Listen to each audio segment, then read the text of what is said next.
Hello, young man. Good morning. Thanks for looking right at the camera because I really am. I'm recording these and I will blur your faces so nobody sees it.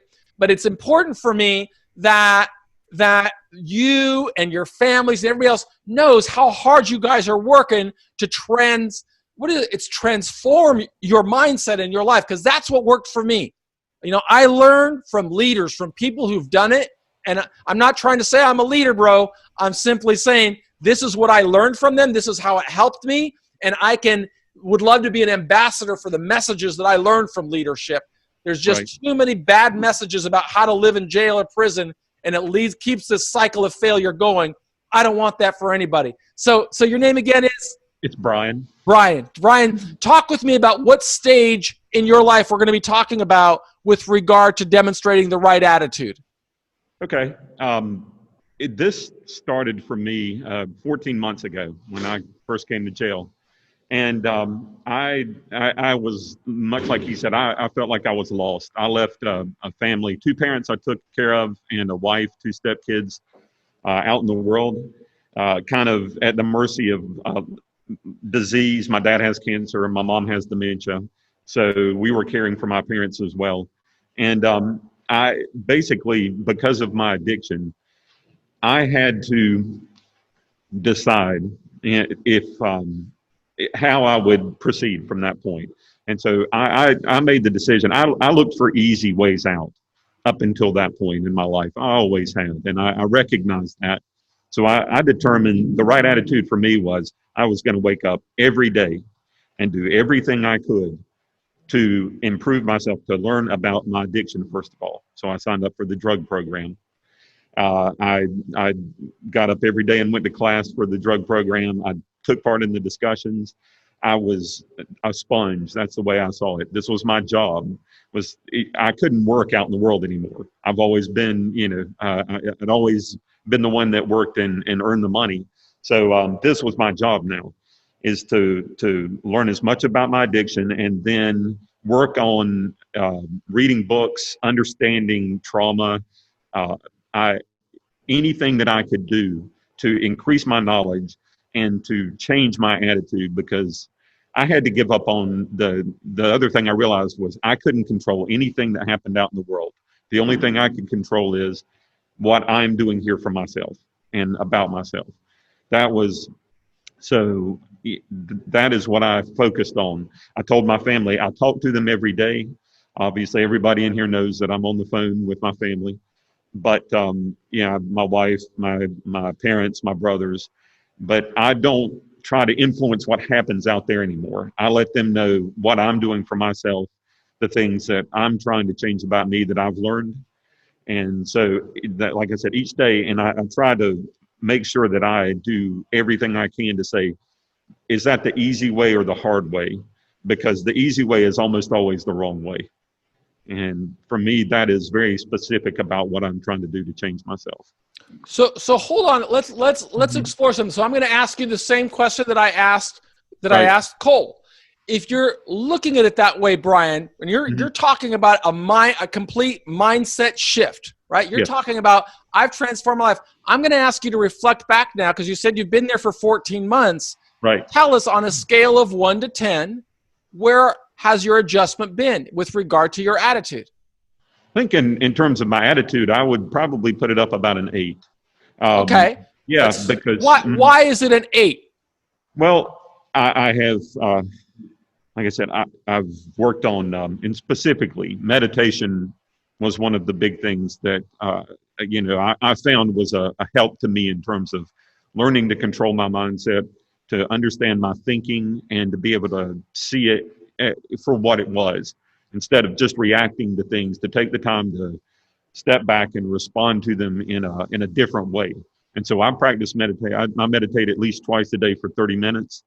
I exercise every day. I take one day off a week usually. So I started doing yoga.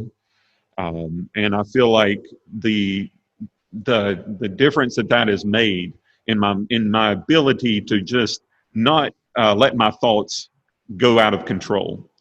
Not to start a path of thinking about something bad and then letting that carry me down path of negativity, it's allowed me to stay very positive and to focus on seeing things as an opportunity to learn rather than as just a negative experience. So you said though it was an 8, and I'm still asking you, why is it an 8 and not a 10?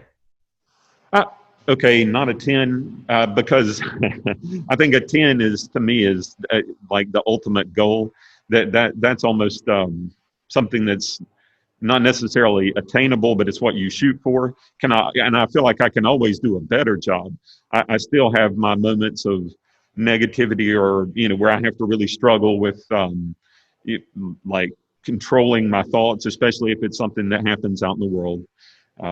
And occasionally it might be a personal interaction with somebody in the jail. So I always think that there's something better I can do. I can learn to respond better to situations, to be more helpful to other people in particular. That's one of the big things is my interactions with other people in here. And that's what I feel like I can focus on better, because that's going to transition out in the world. If I can deal with negativity in here, then I can deal with negativity outside as well. So I'm going to give a suggestion, if it's okay. My thoughts of what I heard, right? Because I want you guys to develop confidence and know that you are making the right decisions. And if you're doing a 10, say I'm doing a 10, because you are. But it's going to be related to values and goals. Okay? If I said my focus is to, I want to be more spiritually grounded, and you, as you said, and you said meditation was important. You might be very specific. That is one area, and these are the goals that I pursued. And on that measurement, on that metric, I'm a 10. And you talk about it and how I'm getting better and I'm striving for it. 10 doesn't mean you've achieved it. I think what the right attitude means is I've made a 100% commitment to pursuing this path. Okay. And it's a journey. And every day I'm on this path. And regardless of where I am, I'm understanding that it's not the outside world that's controlling my attitude. It's my commitment to the values and the goals that I've set. And if I've set a 100% commitment to what you said was important to you, then say it. Don't say you gave me an 8 because you think I'm going to judge you. That might be what the system does. Okay? I'm not the system. I'm you. And you are a guy that has to reinvent yourself. And I always am having to reinvent myself. But if I say I'm making 100% commitment to success, I'm not going to say I'm giving it an 8 just because I'd say I don't want to own it. Own it. If you're pursuing excellence, and that's what it sounded like to me, own it and defend it, because you've got to overcome negativity and you've got to overcome people that are always going to want to put you down. So if you know that I've defined success as you, when I say I don't want to say I'm saying of me, you. If I've defined success and I put goals in place, I said, this is what success means, that if I do this, this, and this, I'm going to succeed, and I make 100% commitment to it, I've architected the path to my success. That's what I hope I'm carrying away. That's what I'm saying. When I say connect your attitude to your values and goals, defend it, it's going to help you influence your market. It's going to help you influence. It's going to give you confidence. It's going to say, I've overcome this. That's a big difference from somebody who has no direction. And so, those are my thoughts. That's what I wanted to share. I hope it brings value. It does, because confidence was always a big issue for me out in the world. Self-confidence definitely was one of the things that, I struggled with. So that's good. Yeah. If you're doing it, just understand what we all have to architect our plan to success. All of us.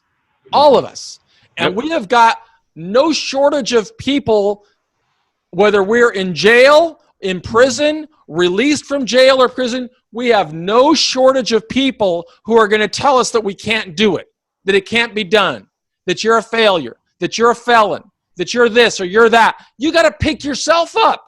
You can't wait for somebody else to validate who you are. You've got to do it because you know you have defined success. You've set the goals to get there, and you're executing on it.